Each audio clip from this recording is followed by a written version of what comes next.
to the Indie Wrestling Guy with your hosts, the Hall of Fame referee, JHawk, the not-so-mysterious benefactor, JGold, and the legendary Charly Butters. JGold's fired. I don't feel well tonight. I'm having trouble keeping it together. But I did see one of JHawk's TikToks where he told a joke about darts into someone's wiener, and it made me chuckle. So that was good. Yeah, every once in a while I come up with some content. Sure. JHawk on TikTok just gets harassed continuously, and he just wants to spread joy to the world, and people just want to harass him on there. So Who's harassing you? Let's go after them. Who's doing it, JHawk? Just read the comments. I'm not giving anybody any free publicity. Family members? Do we have to go after family? No, just people being mean about his appearance. So Oh, fuck off. Yeah, I pay no attention to that shit. I know what I look like. I know my teeth are in bad shape. I know I have a lisp. I don't care. Like, if you're gonna insult me, at least be original about it. Like, yeah, all that low hanging fruit. Make fun of something funny like his wife. I was just gonna say, God damn it. that beast of a wife that he has. I was gonna just try and stop you because you can't. Can't do that. It's 100 guys versus her. She's a silverback gorilla, man. Oh no, nope, not tonight. Nope, JHawk. This was not. It wasn't supposed to go in that direction, and I'm sorry. That's not what was supposed to happen. So Butters, take that back. I don't get the whole 100 guy versus gorilla thing. Why does anybody think they can beat Gorilla Monsoon much like 100 people? Like, come on. I thought it was Glorilla. I thought she was taking on 100 guys. 100. Like, listen, you could definitely beat a gorilla with 100 guys. Definitely. That's just my opinion. If anybody has a problem with it, take it up with someone else. Holy shit. JGold has beaten off 100 guys before, but college was crazy. you could be like the St. Louis Blue, can look like you're going to beat somebody and go, you know what? No, I don't want it. No, poor Blues fans. Everyone's so upset now. I watched all those videos, and you poor Cleveland fans. I watched all of those too and losing the other night. So sorry to all our Cleveland friends, but you're not going to win every game. So don't panic. Jesus. Yeah, I'm not going to panic losing one game when they won like 54 games during the regular season. Like, exactly. There wouldn't be anything monumental about you guys losing this series and the whole city of Cleveland jumping off a collective bridge together.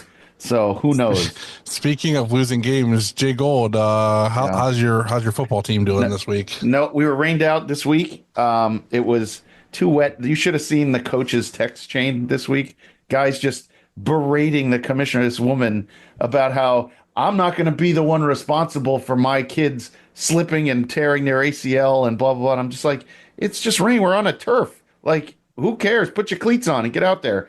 But it was canceled. So it's good because I'm under the weather anyway. If I stood out there in the rain, oh my God, I'd be destroyed today. So thankfully I am not a loss, not a victory, not a draw. No. He's I have people texting me like, you're on the hot seat. 1-1. Yeah. They're like, if you want to stay in that position, you got to win a game. So, and the next game's on Mother's Day, believe it or not. So hopefully we'll bring my lady a victory, but I doubt it. So it is what it is. Without being able to practice, like, what do they expect if you can't practice? Yeah. You have to practice makes perfect. You can't, if you're not practicing, you're never going to win. That's not how that works. Too many kids with too many after school activities and make it impossible to get a team together. So it is what it is. We'll keep at it. Okay, so think about this logically, though. If practice makes perfect and nobody's perfect, why the fuck are we practicing? Well, because eventually you could be like Mr. Perfect. So if you practice, I'll bring it around to wrestling. He was perfect.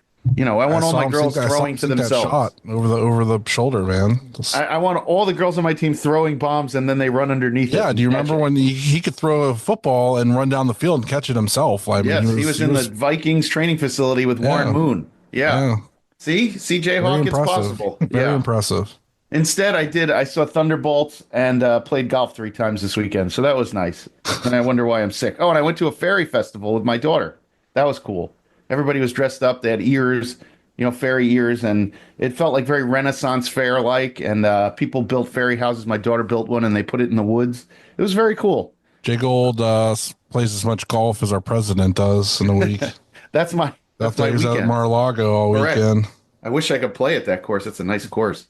Oh, I'm just glad that my son's birthday was the one day we haven't had rain in the last week, so I could take him to that baseball game and not have Yeah, to you were fucking so worry about worried it. about that game, and you got lucky. It turned out to be a really nice day on Wednesday. So yeah, this weather sucks. Yeah. It's horrible. Yeah, although the way fucking baseball handles rain delay anymore is just ridiculous. Fucking last Tuesday, they decided, well, there's rain coming in, so we're just not going to start the game. We don't want to delay it halfway through. And that took 2.5 hours for the rain to fucking start. Like, they finally said, fuck it, we're going to start the game. And, like, after getting the field prepped, then the rain came. Like, Yeah. the game would have been fucking over if you would have just started on time. Like, well, don't fucking follow the goddamn radar bullshit. Yeah, but I If think not it's raining, also fucking play. I think it's after it's like you get everybody on the field, then you have to redo the entire field and get it covered and everything. So I'm not sure. Yeah, and then they decide they're they delayed the game for like 17 minutes on Thursday. Like it doesn't even have time to get the fucking tarp on the field, and the game was back on already. Like I don't know what the fuck they did there. And then they had to have a longer rain delay when the game would have been over had they not had the first rain delay. Jesus Christ. So another actual news that we care about, Yeah. the IW Guide three-way dance with Mikey Montgomery, Saeed Al-Sabah, and Andrew Palace is up on YouTube, free to watch right now. So you can go check that out. Did you do the commentary with Toddy? No, Toddy and Jem Fair did commentary on it. Oh, no shit. All right. There's supposed to be a new video wire this week as we're leading into Neo Pro 3. However, Toddy and a lot of Pittsburgh, including Mikey and everybody else, have been without power for 6 days now. No, really? From the storms. So yeah, so he was gonna try to go somewhere to set up and do commentary, and some other personal stuff happened, and then he had a whole bunch of car trouble over the weekend. So he's just been having a rough go of it. So I told him, I was like, don't worry about it, we'll figure it out down the road, and we'll do commentary and do another one down the road. So yeah, so I just figured, well, we got to put something out this week. Why not put out that match? And reviews have been pretty positive so far from it, so I'm pretty happy with it. Yeah, I mean, the stuff from what I've seen so far, I haven't sat through the whole thing. That's the way it should be. I like it. That was a good match. It wasn't too long. It didn't overstay its welcome. It had a lot of fun stuff in it. How did the fans react to it? Like, what'd you think being live there for it? Oh, that crowd was so fucking hot, dude. Yeah. They liked everything. That got them really warmed up. They were going crazy for stuff. And I every wish they match. would run to their fucking podcatchers and download our stuff. You like what you see there? Come on in and listen to us on the podcast machine. Jesus. Yeah, we'll talk about 100 guys getting beat off by Josh. Right. We're gonna maybe that's a Patreon exclusive. I'm not sure. Speaking of getting beaten off, shout outs, Dak, Andrew, and of course Patty. Hey Patty. That's not for your ears, Patty. We don't need to bring that. That stuff is definitely to the side. We will get to see Patty Saturday at the show. So excited. And I'll get to see her a week from Friday. Mm-hmm. Yes, indeedy. I still got to get my ticket for that show. Every time I go there and like get my ticket, and then it's like, oh, you got to sign in and put in all your credit card information. I'm just like, I don't feel like doing that. So I just close it. Get the ticket. We got to go. Yeah, I got to get a $20 parking pass, and it's just a mess. Take an Uber. Yeah, I'm gonna take an Uber an hour and a half away. That's financially responsible. I forget. No, I forget sometimes how far you are from there. Yeah. Yeah. The parking is actually cheaper at that point. Yeah, $20 is $20 at that point. Right. Take that over a $300 car ride. Yeah, it is that. Patty, maybe you can pick Butters up on the way. Shoot the opposite direction. Oh, okay. Well, I'm not very good with my sense of direction in Ohio. You can pick me up on the way, Josh. You're coming through. Oh, that's right. You probably you usually come down this way to go home. So actually, you can pick me up on your way home. Well, when are you going to Texas, by the way? July. Oh, okay. That's cool. I was going to say you come to New York then for what's going on in the next few months. We got ETU in a week and a half from Sunday. A week from Sunday, we got SummerSlam coming in for however many days. They haven't announced any indie shows yet, which I'm surprised about. Seen a lot of new names in ETU, but none of them are Mikey Montgomery. So not happy about that. We'll take it up with the struggles, and maybe Jack next week when we talk to him. Yeah. We'll get him on board, and then just all that pressure. Eventually, it'll voice crack. of East It'll Coast. crack Struggles. Yep. And Struggles will have to give Mikey a spot. The That's voice how we of do East things Coast here. indie wrestling, Jack Solomon. That's right, everybody. He's coming next week, and we're gonna talk to him and get into all sorts of shit. He's that voice. He's been on GCW. He's been in New Old Bard. He's done ETU. He's all over the place. So that'll be next week. We do have a big surprise guest this month too, but I'm not announcing it until it's 100% confirmed because we had to cancel it once before. So We will keep that one to ourselves for another week until it's recorded and in the can. Then I will announce it. Yep. What's on this weekend? Okay, over on the Triller TV side of things, this Friday, May 9th, 9 p.m. Eastern, House of Glory presents Waging War 2025. Now, I do have some doubts about the entire lineup happening as scheduled, but the lineup as it stands right now, Mike Santana defending the House of Glory Heavyweight Championship against Cedric Alexander in the main event. Also scheduled for the show, Gilla Fatu and Matt Riddle for the Crown Jewel Championship, Rich Swann and Charles Macon, Miyu Yamashita against Indy Hartwell, and more. Over on the Independent Wrestling Television Network, if you're not watching Neo Pro somewhere, go over and watch New Texas Pro Wrestling Saturday night, May 10th at 8 p.m. It's Danny King versus Dustin Wynn, Texas Contenders Championship, Jay Davis versus Isaac Morales, Stephen Wolf versus Diego De La Cruz, and the New Texas Pro Championship, Carter Black versus Father O'Day. That's only on the Independent Wrestling Television Network. That's Saturday, May 10th.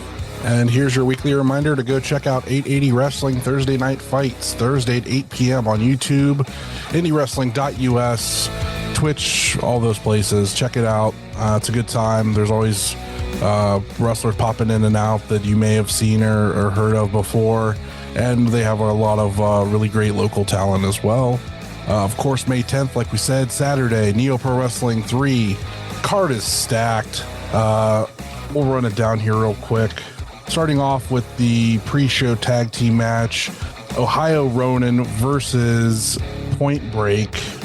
These two teams debuting for Neo Pro. I've called it a firefight because I expect them to go out and just throw everything at each other, and may the best team win. So I'm excited to see what they pull out against each other. Also, appearing Enzo Amore will be there. I know he's not everybody's cup of tea, but he's going to be there.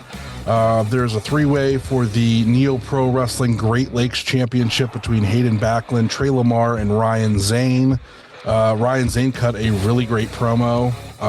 Check that out if you can find it. It's on Instagram and on all of Neo Pro socials. He is a wild man, and I really enjoy him. Derek Dillinger against Wilbur Whitlock. Both guys have messed up knees, so I was cracking jokes on them. I said there should be a knee brace on a pole match. They said if there's any climbing involved, they will not be involved in that match.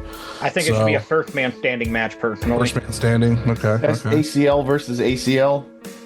Don Tavio will address Mega's Colt Johnson, who I can't stand, so hopefully Don Tavio whoops his ass. Matthew Taylor will face the Beast Man. PME Studio 86 members only and Cash Inc. will be in a fatal four-way four corners frenzy for the tag team titles. The Neo Pro Wrestling Women's Championship, the production's Katie Arquette will face Havoc from TNA, who is the current champion. That's going to be killer. In a last man standing match, the Neo Pro Wrestling Championship, No Shame Jimmy Shane against Ultra Star Ashton Day, who is the current champion. And we have our giant six-man tag team match. Backs of Zay Garcia, Sid, and Vic Weiss will go against the Lone Rangers, Mikey Montgomery, Sammy Sontheimer, and the ridiculous, crazy Shelby Wilder. If you saw Shelby's promo, I've never laughed so hard at a promo in recent months. Got to see Pedro's house. Holy shit, he just fucking, he's not even in the same library as they said, because, Sammy and Mikey aren't on the same page. Shelby's not even the same library. This guy's out there. I can't wait to see if they can come together and beat back. So this is going to be really interesting. Poor Pedro. I love it. He's exposing his shoot home. right on TV, right on the YouTubes. He's not trying to, though. That's the problem. Yeah. Shelby is breaking all the rules of kayfabe. Doing interviewing. All right, this week we have Beck Reeves and Nick Ultima, Ohio Ronin. Welcome, gentlemen. Thank you for having us. Are we going to discuss them just getting destroyed by Point Break this weekend, or what are we doing? Destroyed. I don't know about that. I said it's going to be a firefight. I thought I want you guys to pull out all the craziness. Yeah. I expect you guys to pull out all your best shit against them, and they're going to do the same. And we're going to just blow the crowd away in the pre-show before they even get started. So. Oh yeah, we're gonna go shit for shit with them. Hell yeah. We have to. We all just watched your match against each other from February. Aside from the referee having his back to the camera the entire time, we did enjoy the match. There was a lot of good stuff in the match. The referee was very distracting. JHawk actually threw a giant fit before we got on about the referee just being in the middle of the camera the entire time. So I'll give benefit of the doubt that it wasn't a company camera. Because I don't know, but at the same time, like, you guys were trying to do stuff, and he's like right in between the two of you, like even when he didn't need to be. I'm not gonna lie, I didn't watch the whole thing. I'm getting a little aggravated, but I stuck it out. I watched the whole thing. Do you guys, if you're in a situation like that where the referee's too close, or if he's blocking the camera, were you aware that the camera was on one side? Did either one of you say to him, like, hey, either back off or, move to the side for us? Like, what do you do in that situation? If you do recognize, you may not have, because that camera might not have been company, but if you do you say to him, like, hey, you're on the wrong side? What do you do in that situation?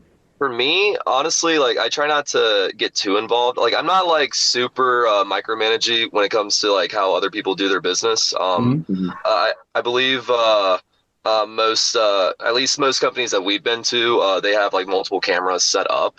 I don't know necessarily who's in charge of editing that and who can switch between the cameras, but I try not to talk to the ref and be like, hey bro, move, or hey cameraman, get my good side or whatever, just because like, they're just trying to do their thing. I actually didn't really notice that, but now I kind of want to go back and watch it just to see how buggy everything is. Well, the match itself was good. There was no issues with the match. I just think the referee getting in the way as JHawk gets frustrated was something to like look at just from our side, that we watch so much wrestling. Just seeing that, I don't think I've seen that in a very long time, where a ref is so obstructive in what he was doing there. Yeah, sure. Yeah, no, it's an interesting point of view. Yeah. Luckily enough, though, that show, they did have two cameras. So there was one that was directly hard cam in front of us. That was a match I primarily looked at because of, once again, that other angle did catch the same issue that you guys are referring to. So just heads up. So if I could ask, because I'm here on the East Coast and I know, most of the Midwestern, we get a very Midwestern crowd. Can you guys give me a little background on just when you guys have started in the business? Because I'm not going to get all the way into, all the basics, because you guys have been together. But where was the start of this? Because my exposure is AIW and some Neo Pro, but I haven't seen you guys just yet. So, where did you guys start? Nick, you want me to go first? Yeah, you go for it. Okay. Well, we both started, we both kind of started at the same place. So originally, right before COVID, like literally like first or second week of March, I put in an application to go to this dojo in New Zealand. Didn't work out because of COVID. I was accepted to get like my, like, I guess down payment or whatever. And then me just thinking, just in case I'll pay the rest of the tuition. And then that way when all this COVID stuff's over, I can, start wrestling. Didn't work out. But it was a blessing in disguise, because when we were in the midst of the pandemic, I thought all of wrestling was pretty much dead, unless you were like one of like the top three, big companies.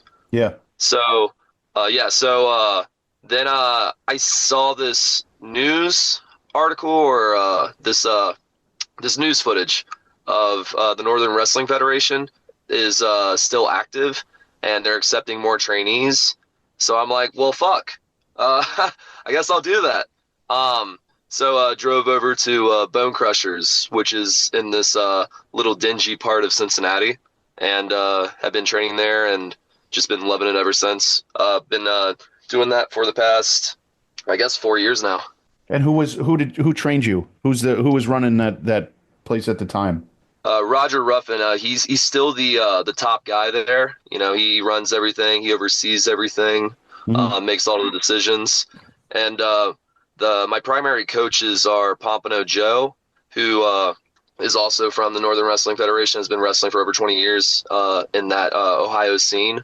And then Wildcat Chris Harris from TNA fame. Yep. Cool. Nick? All right. Well, mine's a little bit more depressing, but more depressing? What was depressing about wait. All right. This is fine. The depressing part is the pandemic, you know, trying to get started in the pandemic. Yeah.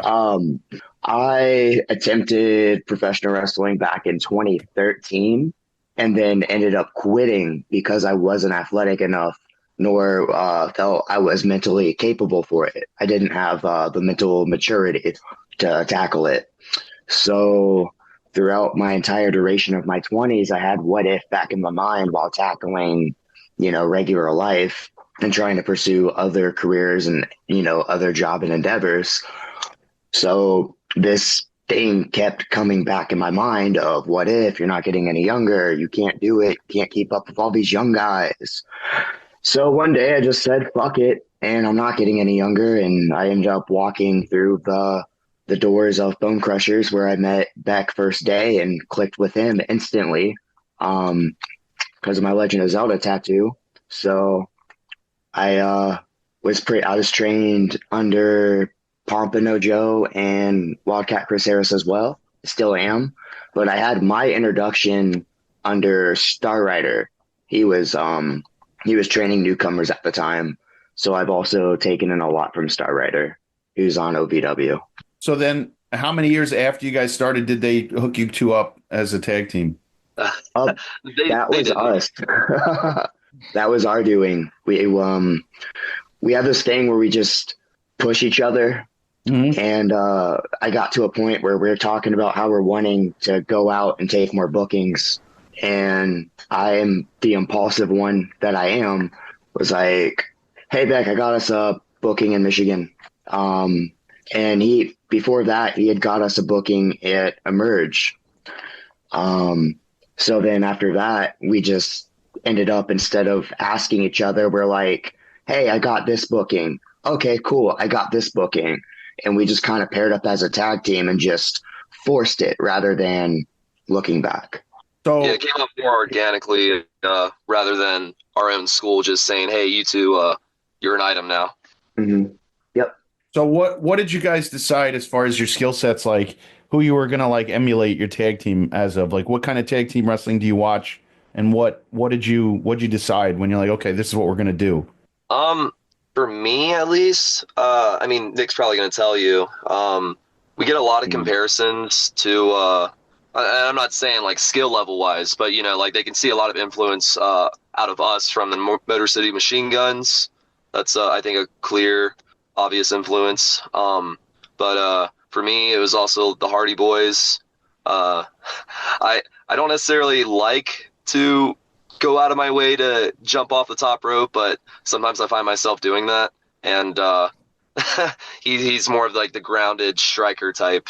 So we've just been, or at least for me, I've been checking out like a lot of high flying tag teams and such to just gather a lot of influence over the years, even before we were tagging. Yeah, another influence that scene that other people have called out is Paul London and Brian Kendrick. I love those guys. There was always something so entertaining about them. Also, almost like an air of I don't give a fuck when they were out there. Like it doesn't matter what the back says when we come back. We're just going to do whatever we want. And that I think was what was so great about them back in the day, is that there were not a lot of tag teams on TV that came out and was just like whatever we want to do, we're going to do out here. So yeah, nice. That's a good choice. So who was your first tag match against then? When you guys like linked up together, who was the first one? Technically, we had tagged before. We were just never really established. I think the first time he and I actually tagged was in our home promotion, and it was against this group. Nick, remind me if I'm thinking of the wrong individuals, but it was this group called Money Changes Everything, and we had wrestled them like a few different times. And when we finally went outside the NWF to start tagging, we wrestled against Portrait of Perfection, which was Jordan Cage and Chris Owens over at Emerge Pro Wrestling in Indiana. And so what did you think of that first match? How'd you feel like it went for you guys? Well, the one at the NWF, I thought it was whatever. It was, pretty routine. We only had like 6 minutes every time we tagged over there. But at Emerge, I think we had about we were given like 12 minutes, maybe 10 minutes. And at one point, Jordan's like, "It's cool, bro. Just keep going." And we wrestled for 15 minutes. But they were all cool with it backstage. That match was fun. They gave us a lot. They really helped us form more of our identity as a tag team too in that match, which I was very grateful for. And that's, I think everybody at least needs that, at least somebody to do that for them in the beginning to get yourselves kind of figure out who you are, I guess, right? Like if you don't have those guys helpful. Willing. Yeah. Yes. So Butters, you want to go ahead? JHawk? Sure. Nick, why did you name yourself after a car? Actually, I named myself after the Ultima weapon from Final Fantasy, but the comparison is always going to come up, and I'm well aware of that. So I specifically would go with one of these really nice GTR models that I'm seeing on here that I'm looking at. I think that kind of fits. It might fit your style. But not to be confused with an Ultima. That's the Nissan Altima. It's with an A. This is with a U. So there's a difference in the cars for people that don't know. My mom had one of those, an Ultima. It's funny. I rented one this past weekend to go to Detroit. So it was pretty awesome that I got to drive an Ultima. When you got there, was somebody like, dude, you live in the gimmick. Dude, what are you doing? Nobody said that. But it was in the back of my mind the whole entire fucking time. Right. You're like, if anybody fucking says anything to me when I pull up in this car, I'm ready. Swear to God. Yeah. Yeah. I was waiting for it. He's going to be driving a Chevy Cruze this weekend. He's going to be Nick Cruz on the show. Well, can you bring it up, living the gimmick? For you guys, at what point do you start getting yourself into the gimmick? But kind of some guy, they get to the building, they're on the entire time. For some people, it's just when they go through the curtain for their match, and that's it. When do you guys turn it on? When do you guys turn it off? For me, I don't, dude. Sometimes I have a hard time trying to lock in and get in the zone. So I'll just be pacing back and forth. Sometimes I like to dance, right when I'm behind the curtain, just to kind of get me in the zone. But once I'm out there and once I see some faces staring at me, it's kind of like a switch just flicks on. That's sort of how I do it. I'm very mellow. I'm very easygoing. But a lot of the times when I'm out there, I'm either a batshit fucking whack job, or I'm trying to be as intense as possible. I'm some fucking Ronin or ninja or some shit.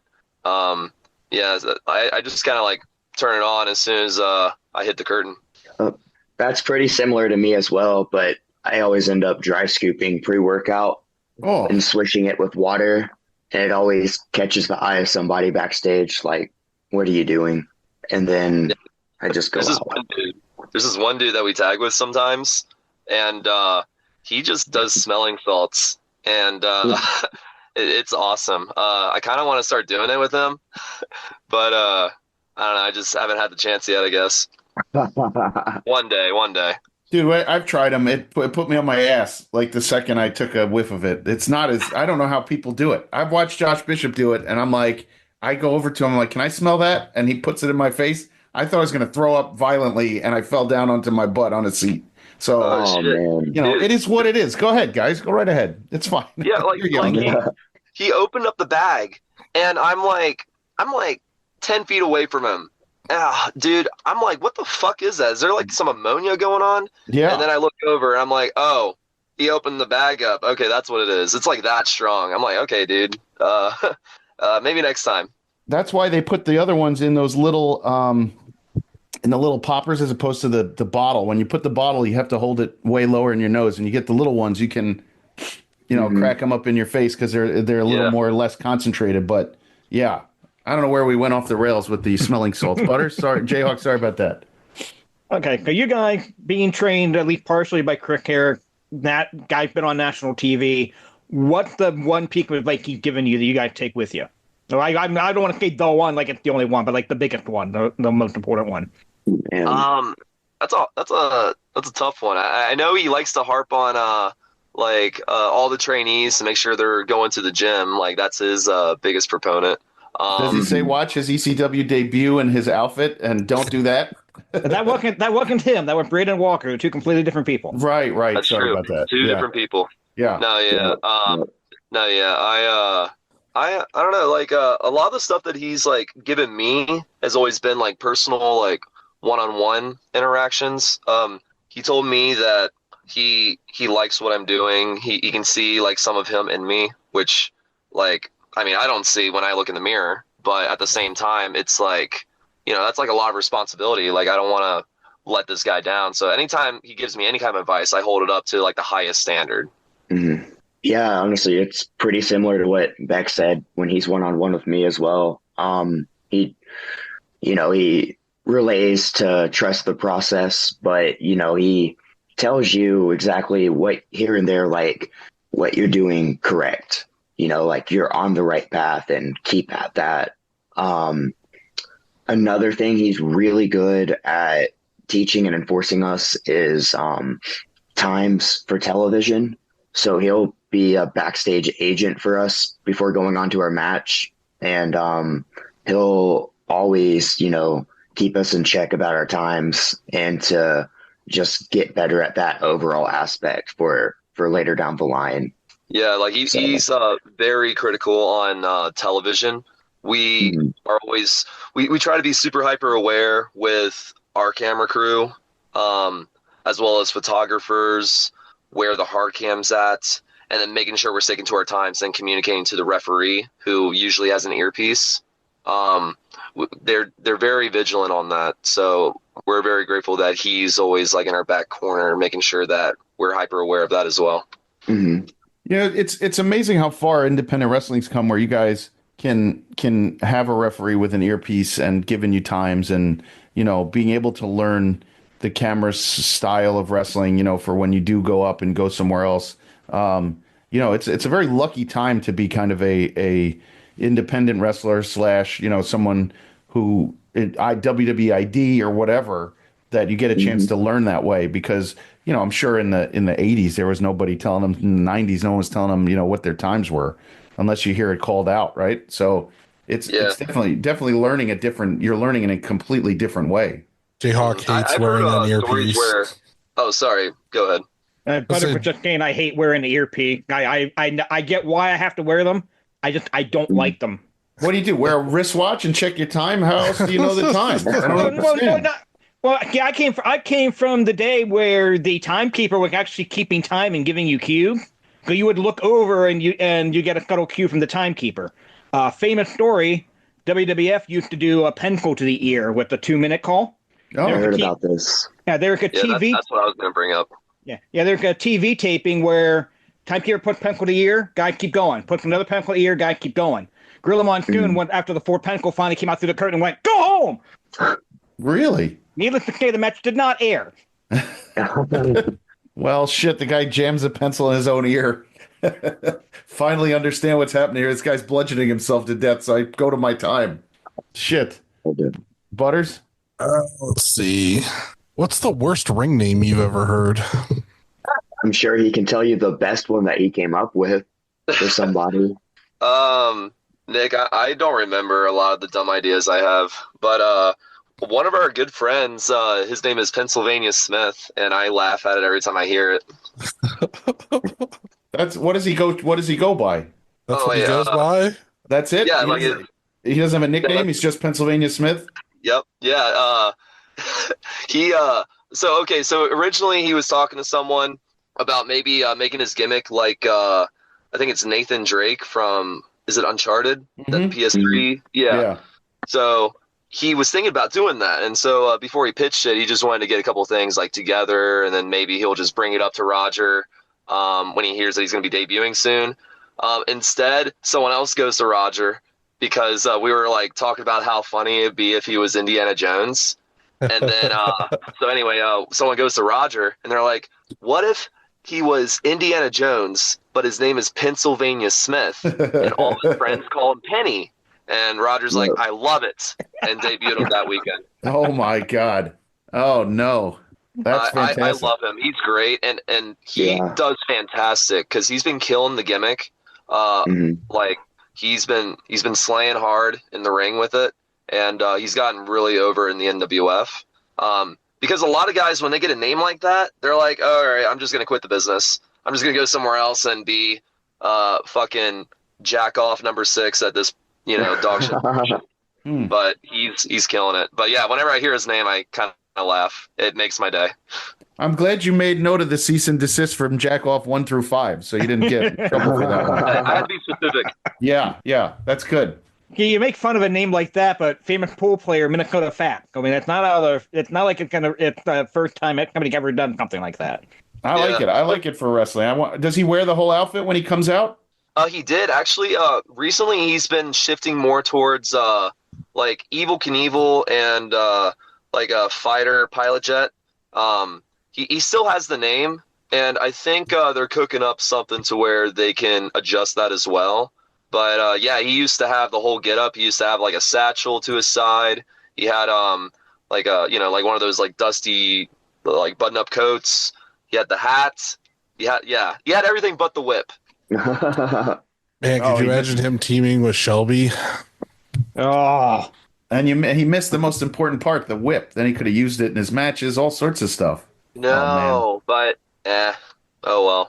Yeah, sometimes you miss the opportunity. Yeah, you might have to put me in touch with this Pennsylvania Smith.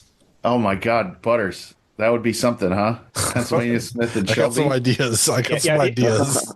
Yeah, Booker Man's working overtime. I had some ideas too. What's his rate? What do we got? We will not discuss rates on the air. Right. Yeah. Nick, what were some that you had in mind? Because if they're anything to do with me, I don't remember any of them. Oh, I was just going to say there's one that a lot of people hate, but it kind of wore on everybody. But Beck came up with the idea of Juicy Jesse Sky for somebody. Yeah.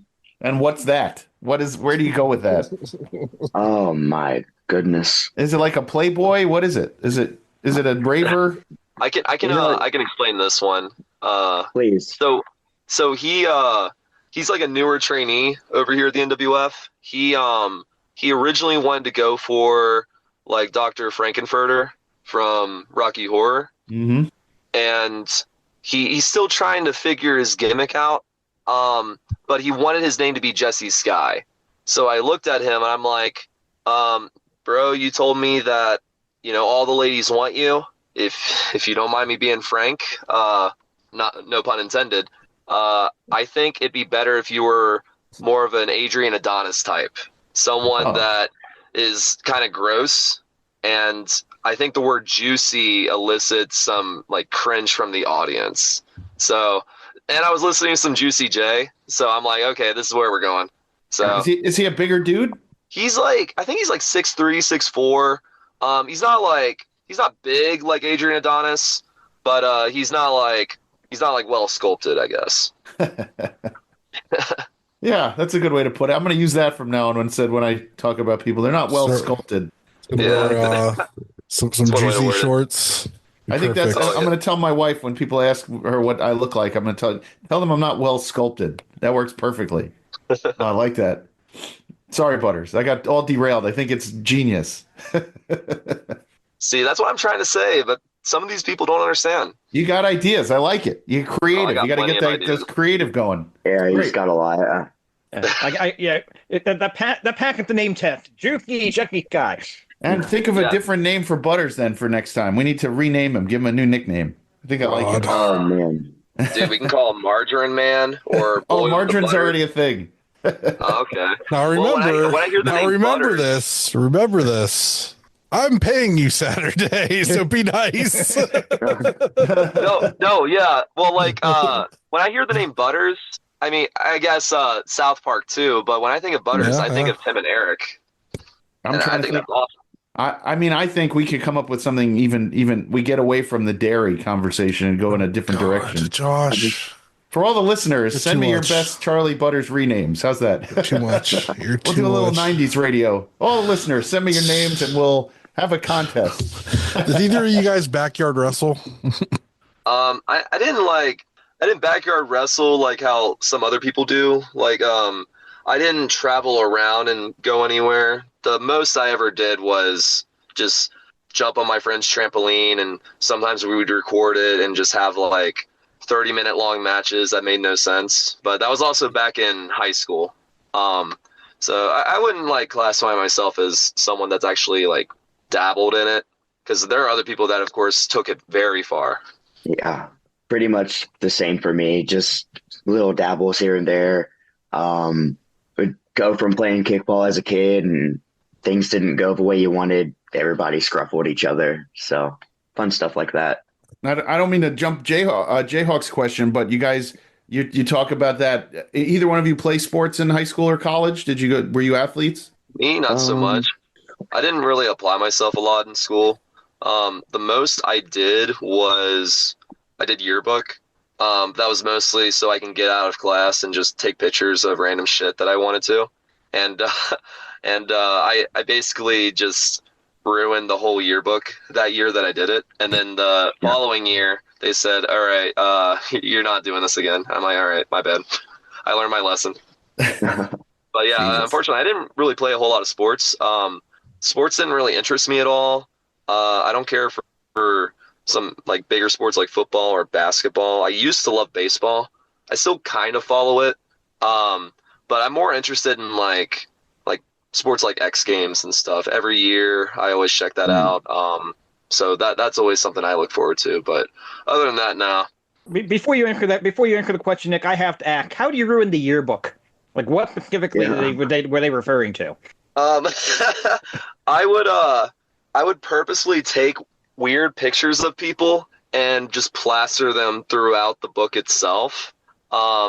Like sometimes I'd have my own little in jokes in there. Just stuff that only me and a few of my friends would laugh at. I didn't do anything nasty or heinous. I didn't try to like hide the like any fucking words like fuck or shit anywhere in the book. But I just tried to have my fun here and there just so people knew that I was a part of it. And eventually people found out, but it wasn't like that big of a deal. It was just like, yeah, he's we're not going to let him edit any of this stuff. He can take his pictures, but we'll decide if they get in there or not. I was a little shithead in high school.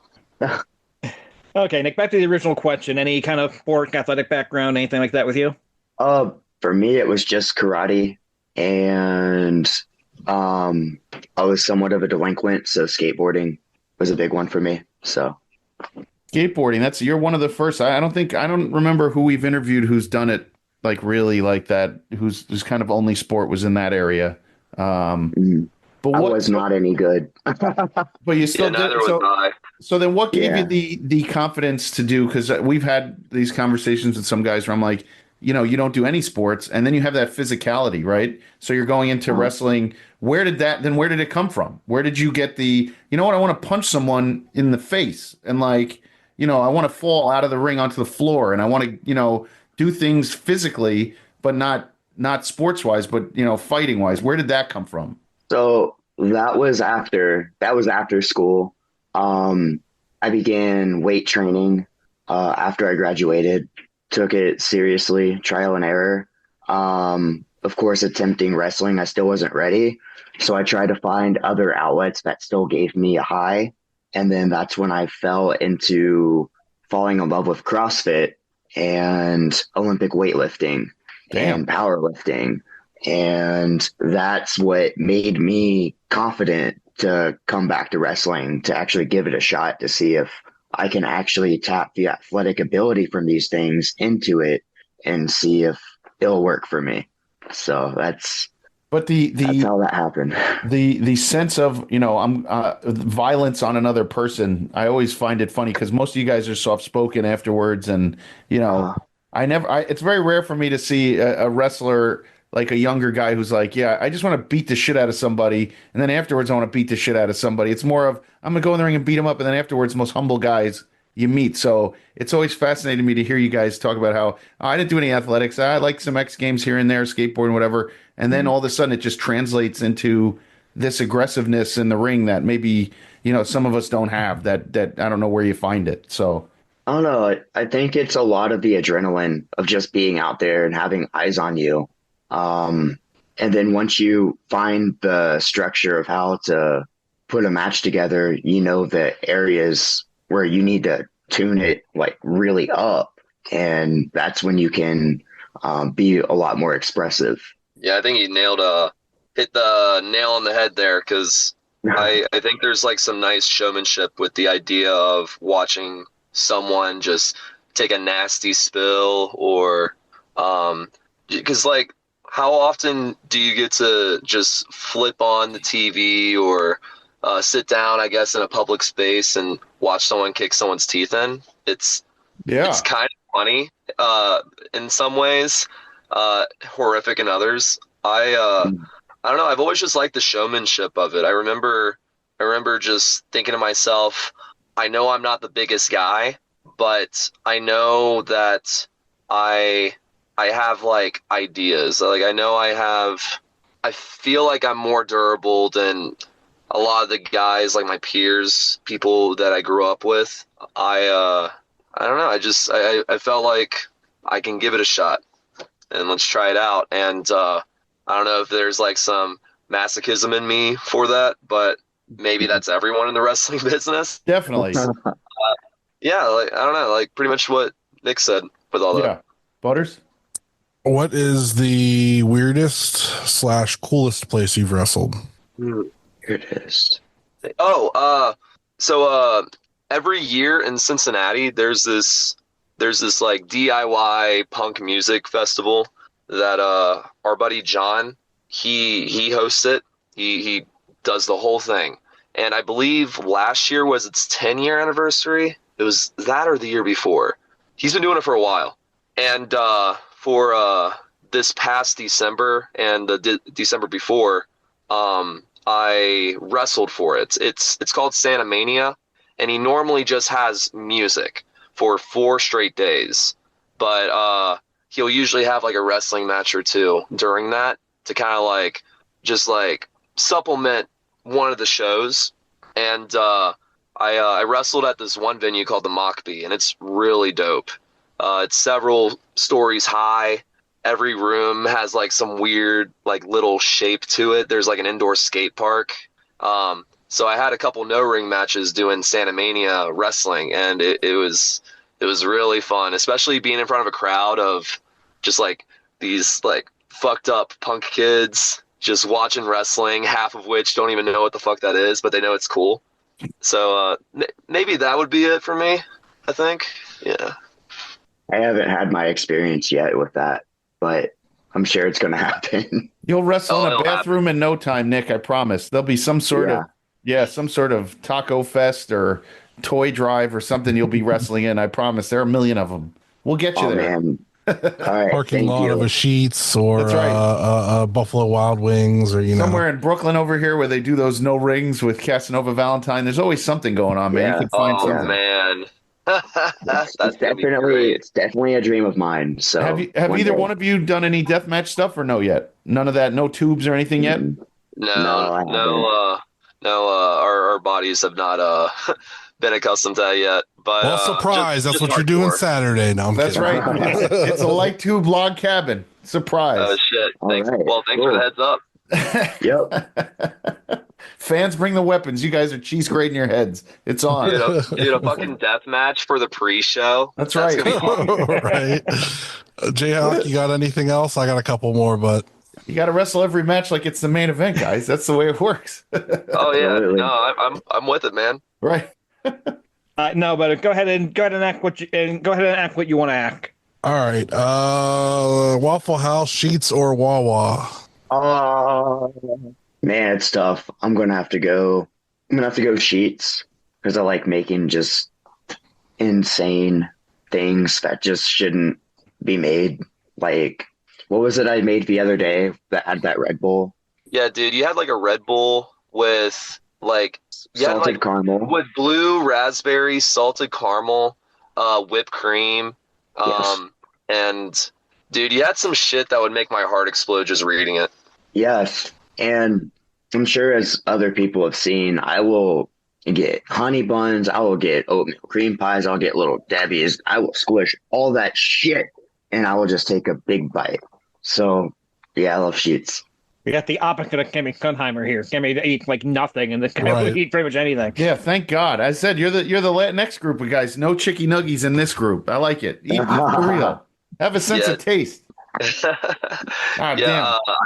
I think it's completely foul when I'm hanging out with someone and all they order is chicken nuggets, or they only want chicken nuggets or pizza, and I'm like, bro.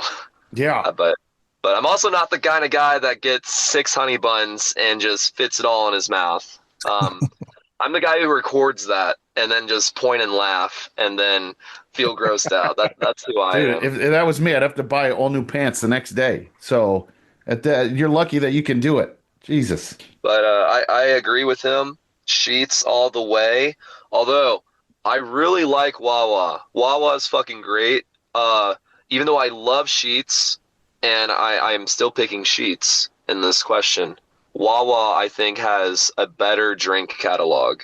Every time I go to Wawa, I know I'm in heaven because I just order 3 to 4 drinks at a time. It's nice. That's not bad. I used to love Wawa in college. I was in Delaware. We used to go to Wawa for everything. It was fantastic. Now, do you guys go to Waffle House? And if so, what's your order? Oh man, dude, we do. Dude, I should have had this written down. No, we love Waffle House, or at least I do. Yeah. We actually just went to Waffle House a couple different times recently, and I hadn't been to Waffle House since, or at least I haven't sat down in Waffle House since pre-pandemic. Mhm. I normally get hash browns. Like I get like 2 or 3 things of hash browns with chili, cheese, and mushrooms. I'm a big mushroom guy. Like if there's mushrooms, I usually get it on my shit. And then I always get a waffle, usually with peanut butter. And then some fucking like I don't remember the fucking thing. I usually, even though it's like right in front of me, I always look at the waitress and I'm like, can I get that one thing with the steak and 2 eggs and like all that shit? And she's like, oh, you want this? I'm like, yeah. Can you make that? She's like, yeah, cool. That's what I get. I like it. Yeah, waffles, 2 of them with the peanut butter chocolate chips, sausage biscuits and gravy. That's another. Always go with the biscuits and gravy. I like it. Yeah. Always have to get sausage in there, hash browns, bacon. Usually I like to get one of those bowls where you just compile it all together. That's another thing I like. Have the eggs in there. I also like if I have toast, I always love making myself a breakfast sandwich. So there's that too. Nice. Good quality, just good quality food orders right there. I like a good peanut butter and chocolate pancake. I'm in for that too. Sorry, Butters, you're shaking your head at me like I did something wrong. I like that. No, not saying nothing. He's not saying nothing. He's thinking it, but he's not saying it. Yeah. So what is your craziest fan interaction? Oh boy. I feel like you've had a few, Nick. I feel like I have none. Or at least none that I would classify like, fucking insane. I don't know. I don't want to mention the nice secret of Facebook of using the restrict button, but it is wonderful sometimes. But I don't know. There's always an old woman who always has to pull me in super close and then get that smooch in. It's always somewhere. And sometimes it's been like this close to the lips. Like it'll be like kissing on the cheek, and getting like right there close to like, whoa, whoa, whoa, whoa. But that does happen. Especially when I was newer to being babyface and I felt like I had to hug everybody. I knew sometimes those hugs were a little bit feel some. Yeah, you could be like JHawk. He tells the old ladies to go fuck themselves when they come after him on the side. Yeah. But that was me being new, and now I just I guess I hit people's hands really hard now when I nice. Yeah, JHawk, he yells at the old ladies, but then he gets the smooches from the grandpas in the crowd. Oh, he does? Yep. Oh, okay. That's probably going to happen to me at some point, too. I can see it. I can see my future now. Nick, you could be a little humble, man. Well, if you turn one away, then you attract something else. Normally, that's how things happen. So, okay. I don't know. I guess I've had like similar things because like over the NWF, we have like several dedicated fans that are at every single event, and it's really convinced me that older women, grandmas in particular, are just the lifeblood of wrestling. They love wrestling like no other person out there. Usually you hear about kids, they love wrestling. No, dude, it's your fucking grandma. Like she'll sit there and cuss at the TV like it's 1970s, you know? Yep. yeah. That was my great Aunt Gertie. She used to take swings at Classy Freddie Blassie back in the day. Oh, dude, I don't blame her. Yeah. She thought her and my Grandpa Lou thought it was real. You know, that kind of stuff happens. Yeah, my aunt was one of the only white people in a section chanting the N-word at that Bill the Butcher at a show. So, man. What did your aunt do? What the hell, JHawk?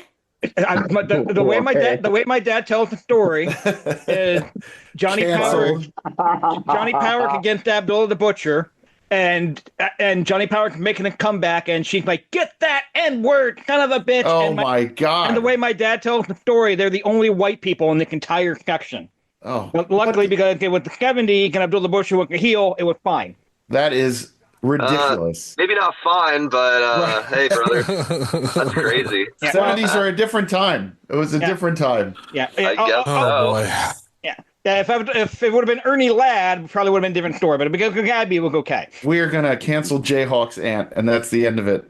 She is not allowed on this show ever again. I've seen her Facebook lately. She's gonna get herself canceled. We don't have to try that hard.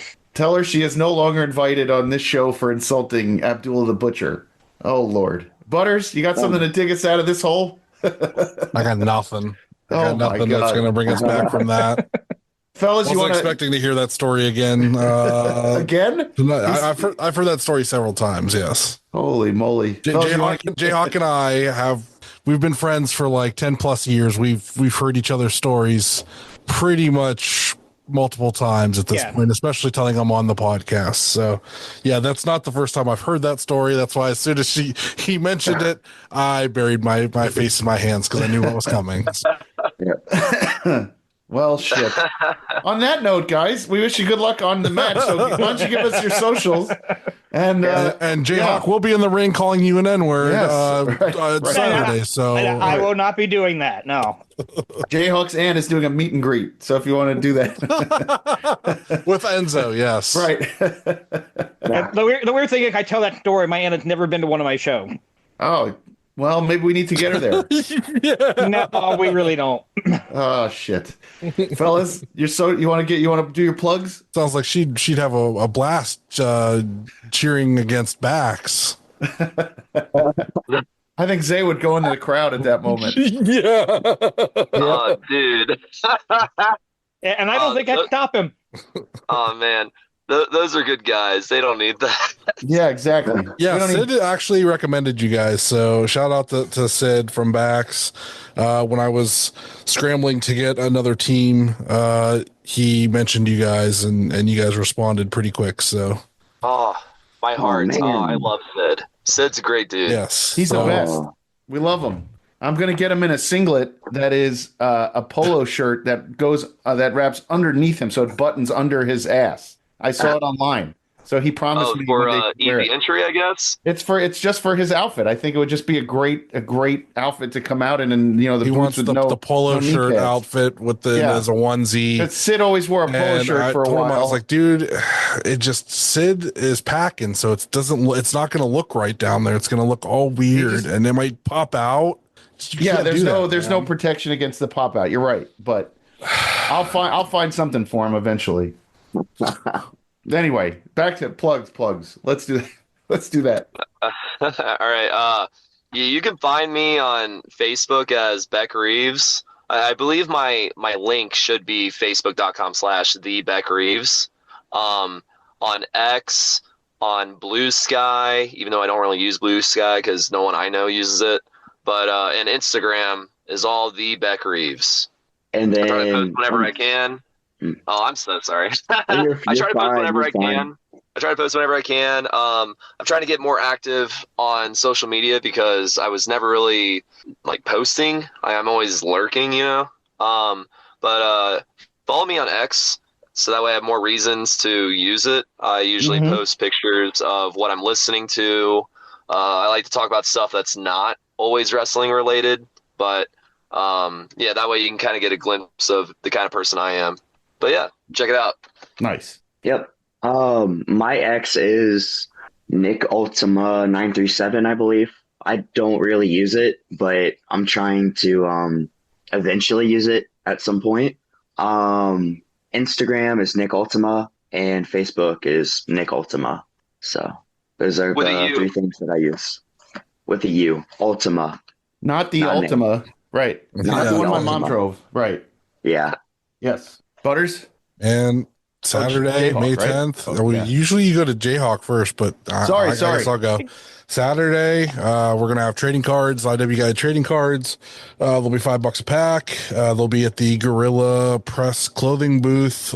He's got a bunch of cool stuff. We just put up a bunch of new stuff on Brainbuster Tees that JGold will probably cover here, how to find that. That's about all I got. Follow me on Twitch, Twitter, TikTok, Blue Sky, @RefJHawk, Instagram @JHawk1539. And of course, I'll be at Neo Pro on Saturday as well, reffing the guy. Hell yeah! And they're matching Point Break on the pre-show. So as well as the IW guy Kickman. So it should be a lot of fun. Keeping all of his personal opinions to himself, hopefully, and his aunt. Yeah, my aunt can say whatever she wants to. I ain't gotta like it. So, I don't like it, most of it, but it's so funny. I can't help it. That was a great story. I'm gonna laugh at that. You seriously never heard that story before tonight? I've told that on this podcast before. My brain is mashed potatoes. I may have. He's probably heard it twice, or but who knows? Yeah, who knows? Anyway, you can find me on Twitter, X, and Instagram at JGold12. Please rate, review, and subscribe wherever you listen to us. Our Twitter handle at IWGuide1 on X, IWGuide on Blue Sky, and the patreon.com/IWGuide. Don't forget about the merch store over at Brainbuster Tees and our pal Will at Gorilla Press Apparel. When you use the code IWGP24 at checkout, when you buy 2 or more items, you get $20 off your entire order. Our podcast friends, the Main Event Wrestling Network, Wrestling Junkies on the Mark Wrestling Podcast, and my show tomorrow night, 10:15, the NXT Night Shift. It's live, it's call-in, it's live comments, and we have a special guest host tomorrow night. My original host, Kyle, is visiting his folks, so I have a surprise for the NXT Night Shift fans. So I think I know who it is. I think I know exactly who it is. I know who I hope it is. Yeah, we'll see. Tune in and you'll see. Live from Burlington, baby. It may be. I may have called in some favors. You never know. Also, listen to At Odds with Wrestling. The card is going to change. The Super Fantastic Podcast. Marks with Mikes. Check out our other friends: Time Capsule Toys, Toy Hio, Rubber City Toys, Neo Pro Wrestling, and Pally's Beef Jerky by our very own Kaplan. That's all I got. As always, life short. Watch more indie wrestling. Later. Don't forget to review and subscribe wherever you listen to us. Find us online at Facebook and Instagram at the Indie Wrestling Guide, and on X or Twitter at IWGuide1.